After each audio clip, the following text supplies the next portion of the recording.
நம்ம குறை தீரும். அம்மன் அலங்காரம் கண்டுவிட்டா நம்ம குறை தீரும். அம்மனுக்கு விரதம் ஆதி முதல் இன்று வரை வழக்கம். அம்மனுக்கு விரதம் ஆதி முதல் இன்று வரை வழக்கம்.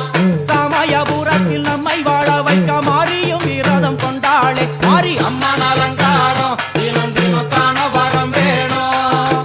அம்மன் அலங்காரம் கண்டுவிட்டா நம்ம குறை தீரும்.